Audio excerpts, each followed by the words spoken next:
Our first question is, tell us about the OR coursework that you're leading. So each of you are leading one of the graduate certificates. Tell us a little bit more about it and what students can expect if they enroll in that certificate.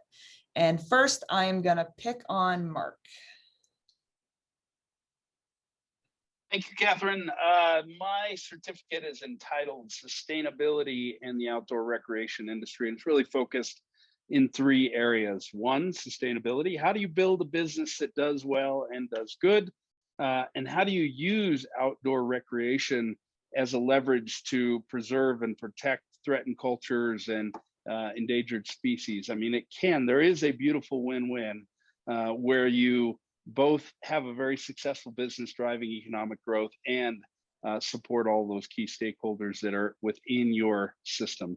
So sustainability, business, right? We have a couple business courses in here. You're not going to walk away being a hardcore financial analyst, but from a general management standpoint, understanding how these businesses fit together, what are the core components, what questions should I be asking, what do best practices look like, who should I be enlisting? I may not be an attorney, but knowing the parts of the business that may require you to either hire or outsource, or at least go to, if you're in a larger business, to your legal resources. And then the third piece, leadership, right? The leadership, who am I as a leader, and how do I lead a business in a way that inspires my workforce to both do well and do good, so that they know that the why of your organization, what you're trying to achieve, how they fit into that, and you create that alignment, right? That alignment between mission, vision, values, strategy, how you leverage your resources, who you hire. And it's amazing what can happen when you get your workforce aligned, all moving and galvanized towards a common goal. So the 5 business courses, or 5 courses in my certificate, one's called Strategic Leadership in the Outdoor Recreation Economy. One is called Circular Economy and Integration of Sustainable Business Practices. One is Building an Outdoor Recreation Enterprise, which kind of focus more on the entrepreneurial side. One is the Business of Outdoor Recreation, thinking about supply chain, operations, government affairs, permitting, manufacturing, all the big pieces of the outdoor recreation economy. And then finally, we have the project course. There is one additional leadership course in the intro certificate, and that's really focused on, the other one's focused on the organizational leadership. The one in the intro course is focused on, who am I as a leader? It's focused on self as an instrument for positive change. That's what I got. That's great. Thanks very much. Next, I'd like to hear from Autumn. All right, so I'll talk a little bit more about the public lands and natural resources policy specialization. And when you think about public lands, that's really the basic infrastructure of outdoor recreation economy. Most people's experiences of nature, unless they're really fortunate to live rural or have other types of experiences, is through public lands. And when you think of public lands, it's kind of a broad categorization. It's federal lands like national parks and Forest Service and Bureau of Land Management lands. It's state lands. It's county lands, for example, like green spaces. Boulder actually has a lot of trails around it. That's a type of public land. And then it's things like city parks. So if you're from an urban environment, most of your outdoor recreation experience might actually be with city parks. But public lands, without public lands, you really can't have outdoor recreation. Sure, sometimes you can outdoor recreate on like a private lake, and I've done that once or twice, but most of my experience personally with outdoor recreation has been with public lands. And then the other part of really part of the infrastructure of outdoor recreation economy is environmental integrity. So if you are kayaking or rafting, this is me as an attorney, right? I'm an attorney, so I see the whole world through laws. But if you're kayaking or rafting or you're fly fishing, that's a Clean Water Act right there, right? If you're trail running and you take a big, deep breath of air and you can still survive that air, that's a Clean Air Act. If you're a skier, most ski resorts are actually permitted through the U.S. Forest Service through a law called the National Environmental Policy Act, which actually allows public citizenry to comment, and nonprofits and businesses get involved. So it's actually a part where democracy is a part of law and public lands and environmental integrity. So when you think about it, like really like clean water, air, land, soil, protecting wildlife, right? For me, like I wouldn't be able to enjoy like all those bird calls, but for things like the Endangered Species Act. So this is kind of what we'll be talking about in the public lands and natural resources policy specialization. There's 5 courses. There's issues in public lands, issues in natural resources management, another course called environmental justice and stewardship, another course called environmental movements, alliances, and legal change, and then finally the project course, which is kind of all of the specializations have.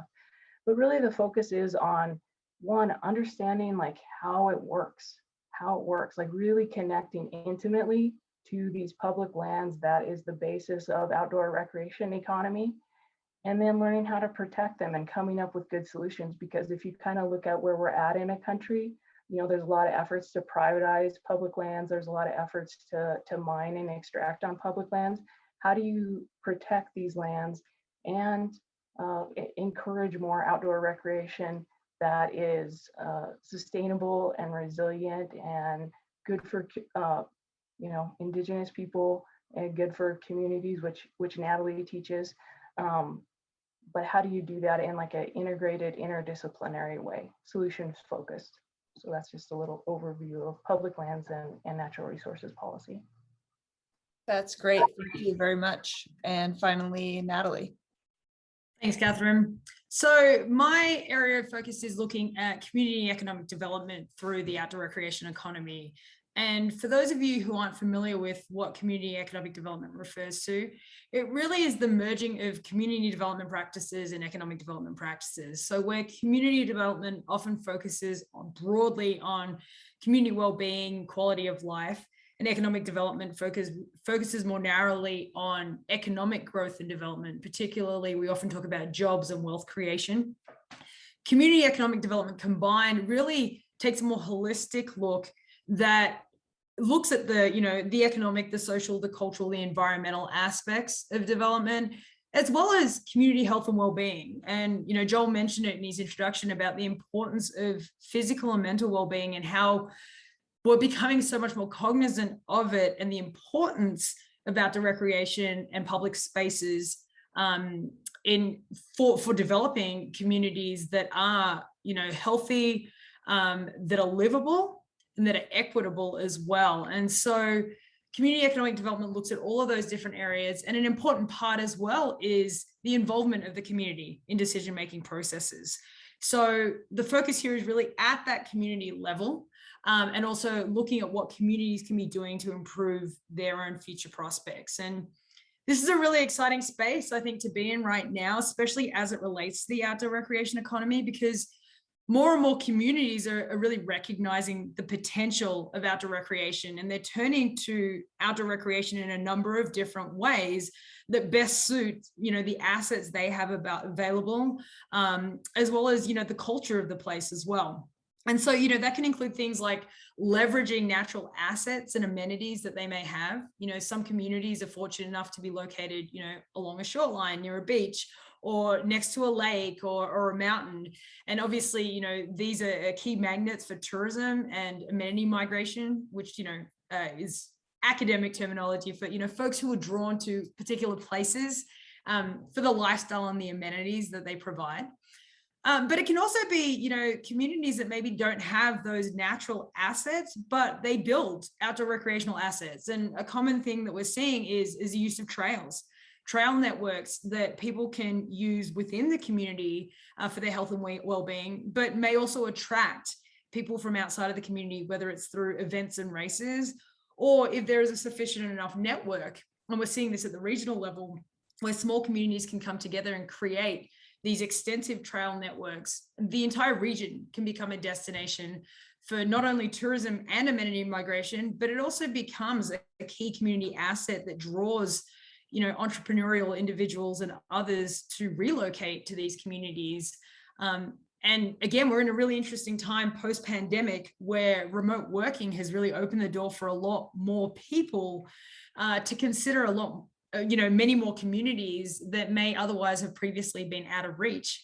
But they're now viable options to live and work from, where they can better balance work and their lifestyle pursuits in the outdoors. And so I also want to bring attention to the fact, though, that the community economic development isn't just looking at rural communities, but also urban and suburban areas as well.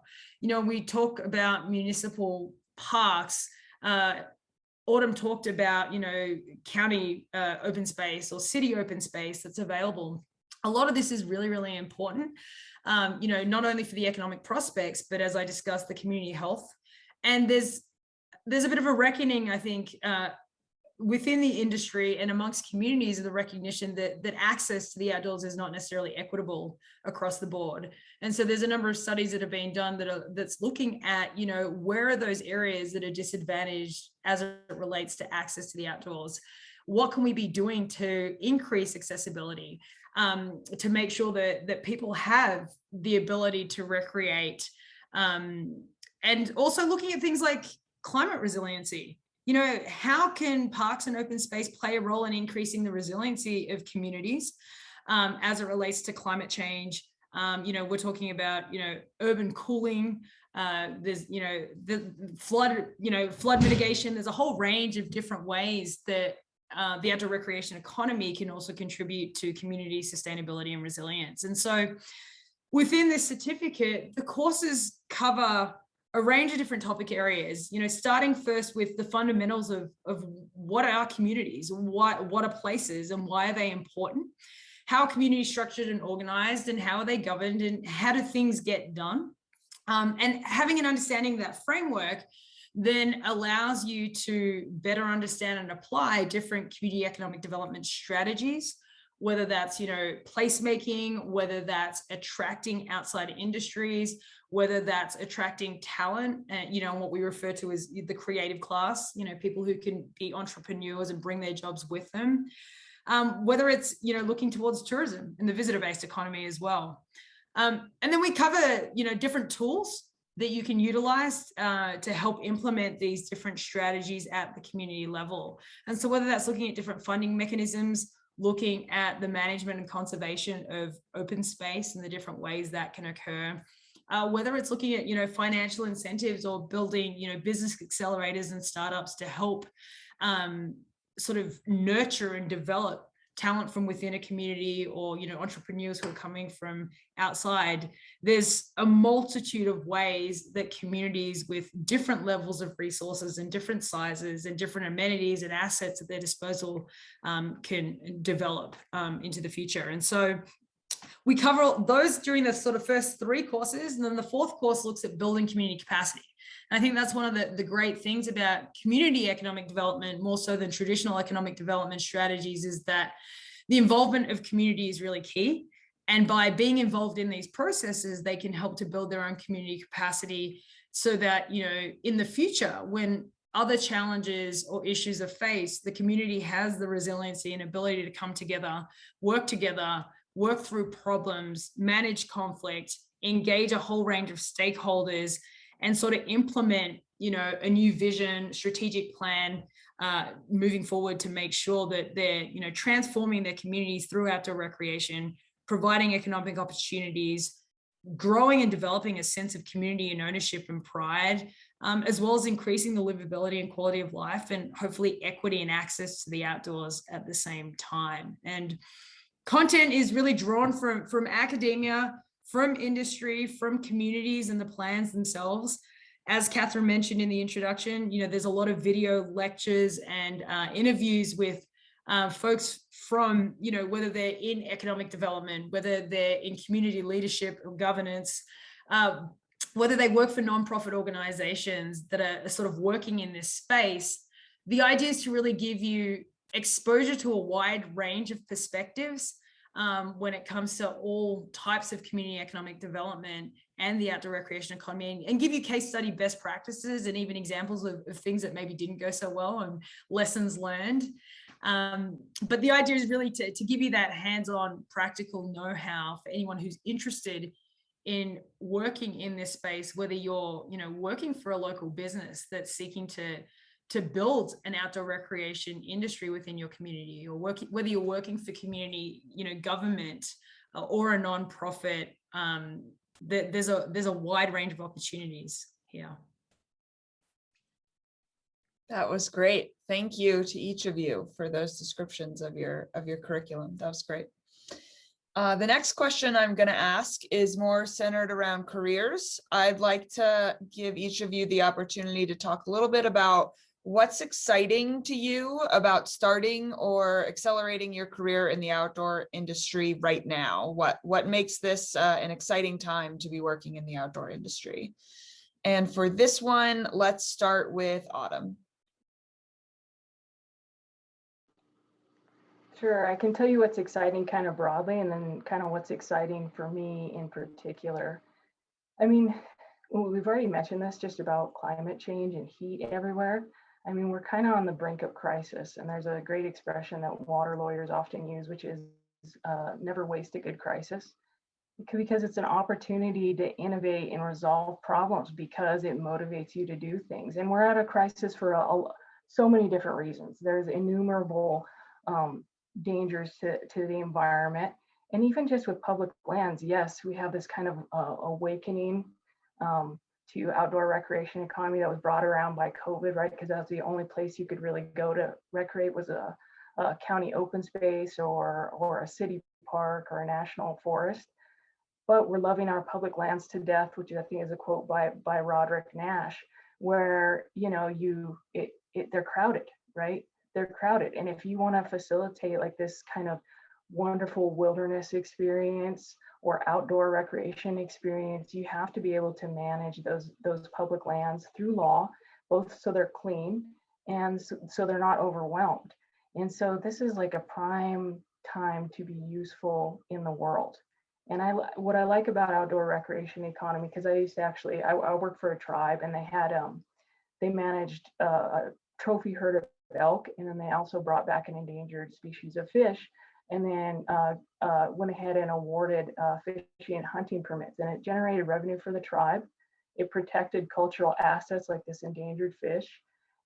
It provided jobs for tribal members because they could go ahead and guide folks on these elk hunts. What I like about the outdoor recreation economy is that it's an economy with enormous potential, and Mark had mentioned this, to do good, right? To not be consumptive, and to actually to benefit people, give them jobs, provide money where they can get health care and things like that. And that's really what outdoor recreation did for the White Mountain Apache tribe that I work for. So that's what's exciting for me, is that, these crises are opportunities. It's an industry with a potential to be ethical, to be both ethical and profitable. And then like the other part that really this is for me, but I think there's going to be like ripple effects that are going to benefit other people. When you look at like federal public lands, and I'm just talking about federal land. I'm not talking about state land, city land, county land, anything like that. There's over about 640 million acres of public land that is held by the federal government. The Biden administration went ahead and issued a 30 by 30 executive order to protect 30% of the land and water.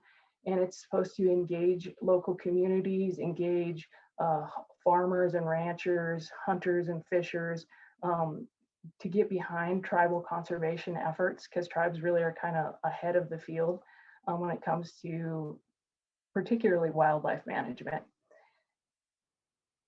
That's wonderful. He also named Deborah Holland, who you guys might have heard. She's the first Native American and female cabinet member. She's the head of the Department of the Interior. And so the Department of the Interior runs those millions of acres of federal land, parks, forest land, BLM. And what I enjoy, and not to put too much pressure on her, but all of Indian country is putting pressure on her, so she can't avoid it, is that, I'm hoping that she's going to guide the country toward a more more respect for traditional ecological knowledge, better basis on sound science, better basis on land ethics, greater environmental justice. A lot of the public lands actually have indigenous sacred sites. So you have Deb Holland, who's basically this indigenous Laguna Pueblo woman that's running all the federal public lands. Within the Department of the Interior, over 80% of the appointees are women, over 50% are people of color. The Deputy Solicitor of Land is Chickasaw. The Deputy Solicitor of Water, Daniel Cordellis, who actually graduated from CU and has associations with the Masters of Environment program. He's a Deputy Solicitor of Water. The Deputy Solicitor for Parks is Sarah Kraykoff. She was named just recently, and she's actually from CU Law School, and she's non-native, but she's an Indian environmental law attorney who actually teaches public lands, but at the law school, not through the graduate program. And so like this, I don't know, I can't say what's going to happen beyond the next 4 years, but the next 4 years, like there is a new guiding principle of that's hopefully led by reverence for our interconnectedness to nature and greater respect for the diversity of people that make up the United States. So greater environmental justice, greater indigenous environmental stewardship, and that's what I'm excited about. So I guess I'm excited about a lot of things, but anyways. That was great. Thank you very much. Next, I'm going to call on Mark. Same question. What's exciting to you about a career in the outdoor industry right now? What's not exciting? I mean, it's incredible. You know, the growth is through the roof. I mean, even before COVID, the size of the industry, the growth of the industry, it was outpacing so many other industries. And with that growth, you know, came COVID. And, you know, during COVID, even more people found their way to the outdoors. And hopefully we can keep that alive, because research shows that when people get outdoors, not only is it a healthy activity and it's good for them personally, it changes their ethic, right? All of a sudden they're exposed to something bigger than themselves, and they want to conserve and preserve. So that's a good thing. The industry needs sophistication. And what I mean by that is in a former life, I was the chief people officer and the chief sustainability officer at Vail Resorts. And, you know, as much as we loved our workforce, when we were looking to bring in, just let's use marketing analytics, when we were looking to become better at marketing analytics, we couldn't look within our workforce because we didn't have the sophistication. We had passion, we had operational knowledge, but we had to look outside of our workforce, like the PepsiCo or somebody that does that good, and say, let's find somebody with the passion that we all share, and they've had differing experiences that we can now apply to the outdoor recreation industry. And that's true for everything, all the functional areas. You know, we need sophistication. We need leaders that have been there and done that and applied it in other industries and now can bring it to our industry. I won't belabor this point. I touched on it earlier. Natalie talked about it. Autumn talked about it. The opportunity to make a difference, right? I think that's why most of us get out of bed every morning. And there is a huge opportunity to have an impact with the outdoor recreation industry. And then selfishly, right? It's extremely rewarding when you have the opportunity to align who you are with what you do, right? So I was an HR guy, a sustainability guy, and I found purpose in those roles. But a lot of the industries I worked in, you know, they didn't really matter that much to me. But when I joined the outdoor industry, all of a sudden I aligned who I was with what I did, right? I was passionate both about my function of HR and sustainability, and I had the opportunity to create experiences and share them with people, get them outdoors, they're healthy. And as we've already talked about, the exposure is so good for all of us. So there's a lot of exciting things to share, and it's a lot less like work, right? I mean, it's a lot less like work when you're passionate about what you do, you're surrounded by others that are, you're doing good, you're making a difference. It's a passion play versus a grind. That's great. Thank you very much for sharing. And finally, Natalie. Gonna say it's a tough one to go last on this one because I feel like Mark and Autumn really touched on everything I really wanted to highlight. Building, I think I can build a little bit off what Mark has said though, where it is a lifestyle economy and industry, and with that, I mean it brings together like-minded people who share this passion for the outdoors and for nature, and it bonds people together, I think, much more powerfully than, say having, functional expertise with someone or a coworker sitting right next to you. And so that kind of just builds on what Mark says. But I think another point is that it's a really diverse industry. Not only is it growing rapidly and expanding, but it is so diverse. I come, even if you just look at the backgrounds of Mark, Autumn, and myself, I come from more the tourism side. And there's jobs in a whole range of different areas directly within tourism and outdoor recreation. So whether you're working on the sort of service and experience side or the product supply manufacturing side of the industry, whether you're working at the community level, whether you're working at the government level and policy and advocacy, whether you're working for nonprofits that are helping to conserve and protect the environment, or undertaking youth programming in the outdoors. There's a whole range of different career pathways available to you.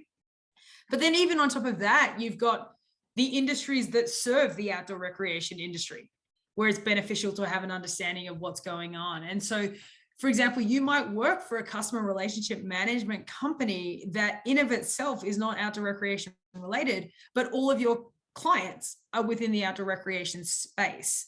And so I think there's something for everyone at every possible level. And I think that's unique in many ways to the outdoor recreation industry. That's great. Thank you all very much. I have one final question, and I also want to make sure that we leave enough time for some final housekeeping items and then questions from the folks on the call. So I'm going to ask you to tackle this one in like a minute or less. What's one piece of advice that you would give to students who are considering this program, both for their time in the program and or, since I'm only giving you a minute, for their career in the outdoor industry after they emerge from this program? And for this one, I'll just keep the spotlight on Natalie. I might cheat and do one for each. I would say while you're in the program, take the time to connect with your fellow classmates. I think one of the unique things about graduate professional programs like this is the breadth and depth of expertise that fellow classmates will bring into the classroom. And while we provide formal opportunities for engagement through things like discussion exercises, I strongly recommend that you reach out, informally as well, because this is part of building your network. And having that network within the outdoor recreation economy is going to be really, really useful to you as you try and build a career or forge a pathway forward in a particular area. In terms of after graduation, I would sort of continue on that networking note. It is really, valuable to have a broad network. And I would say don't hesitate to leverage, faculty and our networks, because, you're looking to get connected to a certain, area or a certain person, even if we don't know them personally. I'm sure we can, degrees of separation are not that far. So make sure to utilize us. Wonderful. Thank you. Next, I will call on Mark. One piece of advice. One, it's tough. Okay, I'm going to stick to one. I've got a whole bunch. You're going to miss out. I'd just say, you know what? It's the road less traveled, and it's not as easy as being an accountant 1, 2, 3, 4, 5. There's a clear, I'm not saying being an accountant is easy, be the hardest thing I've ever done in my life, but it's linear, right? I mean, you know what you need to do to advance your career.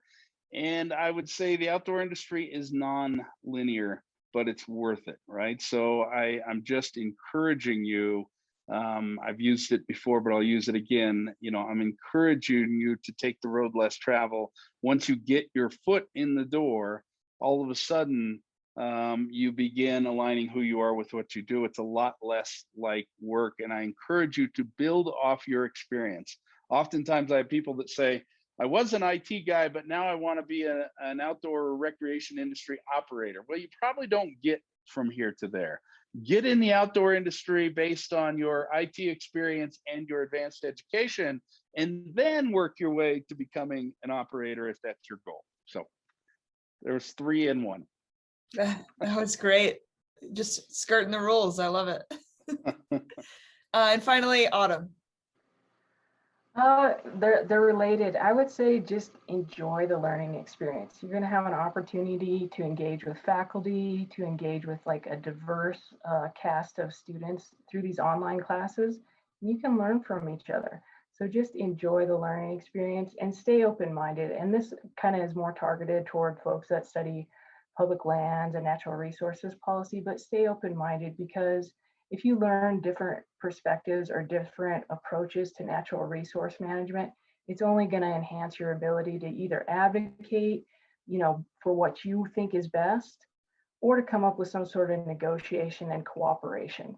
You really need to be able to listen and understand people. I mean, I was an attorney and I was a litigator, right? I was a litigator for 10 years. So I've taught for 10 years, like Indigenous environmental stewardship and natural resources policy. Before that, I was actually a litigator at the Attorney General's office, and for the White Mountain Apache tribe, I was one of their tribal attorneys. And I learned how different perspectives on natural resources policy. And it allowed me to tear them apart in a way that advocated for my clients. But I also reached a lot of resolutions and stipulations with different parties, different states, ranchers and farmers, because I legitimately listened and tried to understand where they're coming from.